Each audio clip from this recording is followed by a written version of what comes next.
भारत ऐसा है जहां पर व्यक्ति अगर मर गया तो मरने के बाद उसको कभी भी मर गया ऐसा शब्द नहीं लगाएंगे। उसके लिए कहा गया कि शांत हो गया।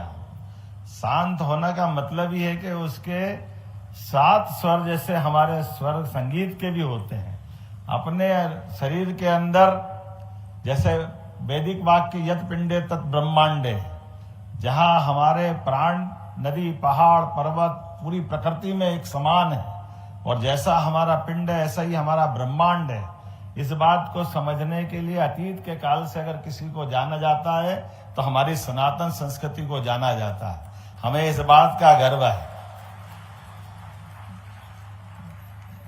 इसलिए हमारे देवी देवताओं को भी अगर देखें तो मुझे इस बात का गर्व है कि भगवान कृष्ण कंस को मारने के बाद भी अगर शिक्षा ग्रहण करने आए हैं तो मध्य प्रदेश की धरती पे आए, महर्षि सांदीपनि आश्रम में उनने अपना शिक्षा अध्ययन का काल पूरा किया।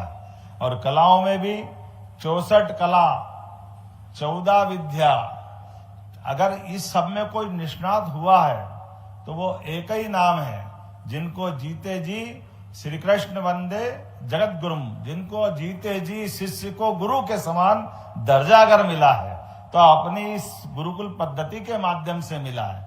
और हमने सबने देखा है कि अपने जीवन काल में भगवान कृष्ण के माध्यम से उनने अपने जीवन के विविध पक्षों को विविध समय अलग अलग प्रकार से जिया है। हम उनकी एक कला बांसुरी वादन में देखते हैं, उसका आनंद हमको आता है। योग विद्या के माध्यम से वो सुदर्शन चक्र धारण करते हैं, वो एक रूप ध्यान में आता है। विराट स्वरूप की बात भी जब कही जाती है, या महाभारत के उस भीषण युद्ध में उनकी अपनी दक्षता के बलबूते पर ये एक ऐसा पक्ष आता है जो अपने जीवन काल में विद्या और कला दोनों का संयुक्त प्रकटीकरण है।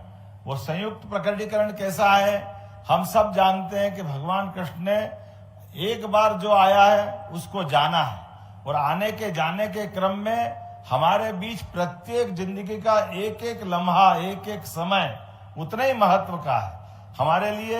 एक नहीं ऐसे अनेक उदाहरण उनके बलबूते पर हमारे माध्यम से, भगवान कृष्ण के माध्यम से दिखते हैं। आपके यहाँ पर भी इस कला उत्सव के माध्यम से आपने भी वो सारी व्यवस्थाओं को जोड़ने का प्रयास किया माननीय मोदी जी के माध्यम से।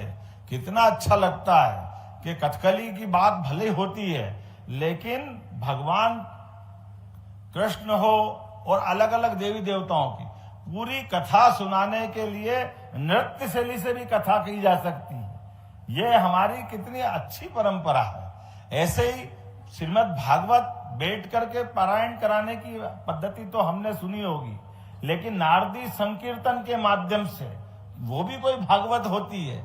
ये भागवत अगर दिखाई देती है तो ये हमारे यहाँ दिखाई देती है। हमारे लिए एक नहीं ऐसे कई उदाहरण भरे पड़े हैं जिन उदाहरणों के माध्यम से अतीत से काल के इतिहास को जानने का। लेकिन भोपाल में अगर बात कर रहा हूं तो राजा भोजपाल याद करता हूं, राजा भोज याद करता हूं। हमने सबने एक मुहावरा सुना होगा, वो मुहावरा गलत है। मैं आपको उसका अतीत का इतिहास बताना चाहूंगा। मुहावरा कहते कहां राजा भोज और कहां, अब ये इसी प्रकार का एक उदाहरण है जो मैं बताना जा रहा हूं। ये मुहावरा गलत है। मुहावरा का अतीत का इतिहास ये है कि राजा भोज अपने पूर्ववर्ती जिनके माध्यम से उनने अपनी सत्ता पाई थी, सिंधुराज ने अपने मूल बेटे उनके, वास्तव में उनका तो जो मूल बेटा है वो अपना सिंधुराज का बेटा था। बहुत यशस्वी राजा थे जिसका नाम है राजा मुंज।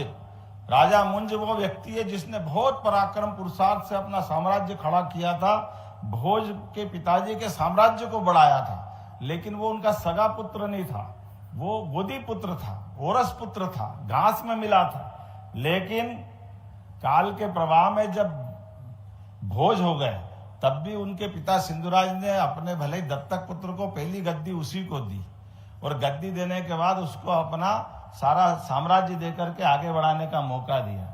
लेकिन एक गलती हो गई भोज से, मुंज से, जब उनने एक अपनी असावधान व्यवस्था के आधार पर युद्ध लड़ लिया और एक युद्ध में उनका प्राणांत हो गया। महापराक्रमी राजा की दुर्दशा युद्ध में ऐसी हुई कि जो कभी उस काल में युद्ध में किसी युद्धबंदी राजा के साथ नहीं होती थी। लेकिन उस दुर्दशा के बाद भी राजा भोज जब थोड़े से बड़े हो रहे तो ये बहुत सारी विधा के जानकार है, लिखने के, पढ़ने के, आयुर्वेद के, कविता के, साहित्य के, श्रृंगार के, सब प्रकार के गुणों से युक्त। तो जब मालूम पड़ा कि भोज शांत होकर राजा ये मुंज शांत हो गए और राजा भोज को मौका मिला और सेना ने कहा कि अपने को बदला लेने जाना है, तो बदला लेने के इनकी मन में जो दूसरे कलाओं के या दूसरे गुण थे तो इनको वो युद्ध का एहसास ही नहीं था। तो इनके सामने एक नाटक दिखाया गया। उस नाटक में वापस वो सारी कलाओं के माध्यम से दृश्य दिखाया गया जिसके माध्यम से भोज को राजा मुंज के साथ हुए अपमान की और उनकी सेना की पराजय की पूरी प्रस्तुति दिखाई गई। उस प्रस्तुति के बलबूते पर राजा का खून खोल उठा और उसने एक साथ युद्ध किया दो बड़ी बड़ी सेनाओं से। एक उस समय के राजा हमारे बीच जैसे एक गांगे और तेलक, दो राज्य थे अलग अलग, गांगे तेलक, और राजा ने एक साथ युद्ध में दोनों को हराया भोज ने।